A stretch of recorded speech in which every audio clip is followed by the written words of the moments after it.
Hello friends, আমি Sourav Shastri astro অকাল্টের পক্ষ থেকে আপনাদের সবাইকে স্বাগত জানাই। আজকে হস্তরেখা নিয়ে আমরা আলোচনা করব।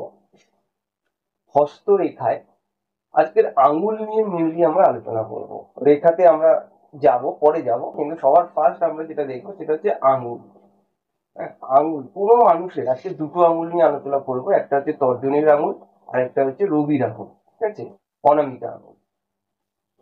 তর্জনীর আঙুল বৃহস্পতিকে ইন্ডিকেশন করে, আর অনামিকা মানে রিং ফিঙ্গার কিন্তু রবি। কোনো মানুষের রবি কতটা স্ট্রং, রবির জায়গাটা কতটা ভালো, সেটা হচ্ছে আমরা এই আঙুল দিয়ে দেখবো।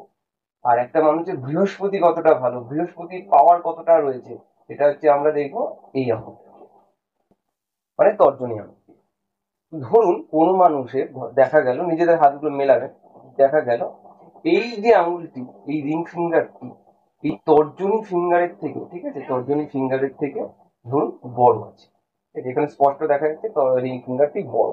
যদি বড় থাকে কি হবে, একটা জিনিস দেখে নেবেন, যাদেরই রিং ফিঙ্গার বড় থাকবে, ঠিক আছে, যাদেরই রিং ফিঙ্গার তর্জনী ফিঙ্গারের থেকে বড় থাকবে, এরা প্রচন্ড কিন্তু ভাবুকে প্রকৃতি, ইমোশনাল হবে। এরা কিন্তু যেখানেই যাবে নিজেকে একটু ফিটফাট করে বেরোতে পছন্দ করবে, একটু ভালো জামা কাপড়, একটু ভালো পারফিউম, ঠিক আছে, একটু ফিটফাট করে যেতে ভালোবাসবে। এটা যেখানেই যাবে সেখানেই মানুষ এদেরকে চিনবে, এদেরকে জানবে। মানে এরা যেখানেই যাবে এদের মানে পার্সোনালিটি এতটাই স্ট্রং থাকবে, মানে এরা যেখানেই যাবে সেই জায়গাতে মানে এদের একটা জাদু ছড়িয়ে রেখে দিয়ে যেতে পারবে, মানে মানুষ এদেরকে মনে রাখবে। বুঝতে পারলেন তো? রবির আঙুল যদি বড় থাকে, আর তার থেকেও বড় জিনিস কি, রবির আঙুল যদি কোনো মানুষের বড় থাকে, ঠিক আছে, এদের কিন্তু হুট করে কখনো অর্থের অভাব কষ্ট আসে না। এদের হাতে সর্বদা অর্থ, যখনই অর্থের কিছু না কিছু প্রবলেম, অটোমেটিকলি এদের হাতে অর্থ চলে আসে। এতটাই বলা হয়, পাওয়ারফুল বলা হয়। শুধুমাত্র আমাদের এত রেখা ফেখা দেখতে হবে না, শুধুমাত্র এই রবির আঙুল দেখে এত কিছু আমরা বুঝতে পারি একটা মানুষের সম্বন্ধে। আর রবির সাথে সাথে এই রবির ক্ষেত্রটি যদি ভালো থাকে তাহলে তো সোনায় সোহাগা, তাহলে কোনো কথা হবে না। যেই পয়েন্ট গুলো বললাম সেই পয়েন্ট গুলো হতে বাধ্য। এইরকম ভাবে মিলিয়ে দেখে নেবে, ঠিক আছে। এটা হয়ে গেল রিং ফিঙ্গার। এর সাথে সাথে দেখুন, কোনো মানুষের ধরুন রিং ফিঙ্গারটি ছোট,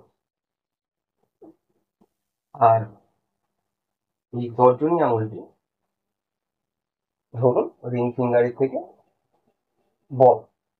তাহলে কি, কোনো মানুষের যদি দেখেন যে রিং ফিঙ্গার ছোট কিন্তু তর্জনী আঙুলটি বড়, বুঝে নেবেন এই সমস্ত জাতক জাতিকারা অত্যন্ত জ্ঞানী মানুষ হবেন।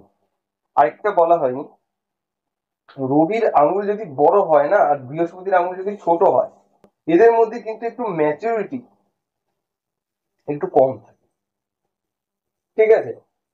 তার সাথে যদি রবির আঙুল যদি খুব ছোট থাকে, সরি রবির আঙুল বলছি, বৃহস্পতির আঙুল, মানে রবির আঙুলটি বড়, বৃহস্পতির আঙুলটি যদি খুব ছোট থাকে, এদের মধ্যে কিন্তু ম্যাচুরিটি জ্ঞান বুদ্ধির একটু অভাবটা কম থাকে, মানে একটু অভাব থাকে। তো যাই হোক, আমরা তর্জনী দেখছিলাম। তর্জনী আঙুলটি যদি রিং ফিঙ্গারের থেকে বড় হয়, সবার প্রথম ভেবে নেবেন এদের মধ্যে প্রচন্ড জ্ঞান থাকবে। এরা নিজেদের জ্ঞান এবং বুদ্ধিকে কাজে লাগিয়ে এরা জীবনে গ্রো করবে, ঠিক আছে। এরা যে ফিল্ডে যাবে এরা জয় জয়গান হবে নিজেদের জ্ঞান এবং বুদ্ধির কারণে। এদের মধ্যে ম্যানেজমেন্ট পাওয়ার বিশাল লেভেলের থাকবে, যে কোনো পরিকল্পনা মাফিক প্ল্যান মাফিক কাজ করার যে বুদ্ধি বা ক্ষমতা প্রচন্ড পরিমাণে থাকবে, ঠিক আছে, এই জিনিসগুলো থাকবে। আর এদের কাছে একটা জিনিস কি, এরা না যেখানেই যায়, মানুষ যদি এদেরকে রেসপেক্ট না দেয়, এরা কিন্তু সেই জায়গাতে দ্বিতীয়বার যাবে না। এদের কাছে রেসপেক্টটাই সবকিছু, এদের কাছে সম্মানটাই সবকিছু। যেমন দেবগুরু বৃহস্পতি, ঠিক আছে। আরেকটা দেখবেন, এরা যেহেতু জ্ঞান, হ্যাঁ, এদের মধ্যে যেহেতু প্রবল জ্ঞান রয়েছে, ঠিক তেমনি কোনো মানুষ যদি এদের কাছ থেকে এসে পরামর্শ নেয়, এরা কিন্তু সঠিক জ্ঞান প্রদান করবে, এবং তাদের সেই বুদ্ধিটা নিয়ে যদি কেউ কাজে লাগায়, সে কিন্তু সেই বুদ্ধিতে সাকসেসফুল হবে। বুঝতে পারলাম? যেমন দেখবেন দেবগুরু বৃহস্পতি, যখনই দেবতারা কোনো না কোনো প্রবলেমস এর মধ্যে পড়তো, সবার আগে যেত কিন্তু দেবগুরু বৃহস্পতির কাছে। কেন? কারণ তার সঠিক বুদ্ধি নেওয়ার জন্য, এই সমস্যা থেকে কিভাবে আমরা বেরোতে পারি সেই বুদ্ধিটা কে প্রদান করতো, দেবগুরু বৃহস্পতি। ঠিক সেরকমই যাদেরই দেখবেন গুরুর আঙুল, ঠিক আছে, বৃহস্পতির আঙুল বড় আছে, এদের মধ্যে প্রচন্ড পরিমাণে জ্ঞান বুদ্ধি থাকবে। এরা নিজেদের জ্ঞান এবং বুদ্ধিকে কাজে লাগিয়ে জীবনে অনেক দূর এগোতে পারে, অনেক দূর এগোতে পারে।